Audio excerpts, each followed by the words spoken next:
I had become so bitter, so emotionally non-functional, so shut down that I'd resorted to addiction in my adult years, and that made things worse, to say the least. My heart had become so detached, so shut down emotionally that I'd been living in Colorado for a number of years, and the addiction to drugs was overwhelming. I was making a living in that industry.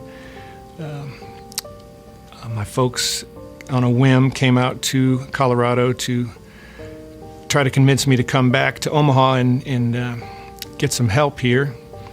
And I wasn't wanting any part of it, but they just came out anyway, and woke up the next morning and just started packing and left within 15 or 20 minutes, and came back to Omaha to get well.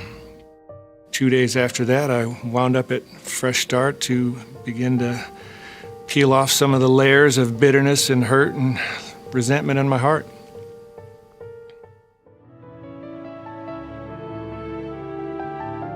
After going through the Fresh Start process, the condition of my heart had gone from bitter to better, and it really allowed me to see into my heart after a huge layer was pulled off of my heart, to see in there and see that there was more to be dealt with, but the freedom I'd gained from the Fresh Start was great.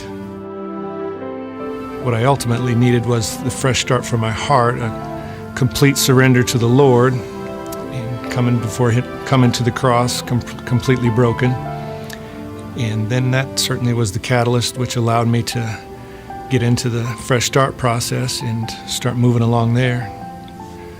Processing the issues of my heart through Fresh Start has allowed me not only to forgive my folks, but to really forgive others and become free to be known, free to love, be loved, free to give and receive, really for the first time in my life.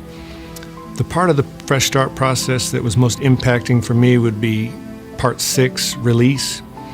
Not just releasing it, but releasing the hurt to God and letting Him handle it, the big idea behind that part. Psalm 55:22 is a key verse there for me. Cast all your cares upon the Lord and He will sustain you. It really allowed me to, once I could let that hurt go, to begin to love and be loved, to give and receive, and free to be known for the first time in my life, and begin to have some functional relationships. And once I was able to get some of that stuff out of the way, to ultimately to go vertical and take some steps toward intimacy with the Lord. It's never too late for a fresh start.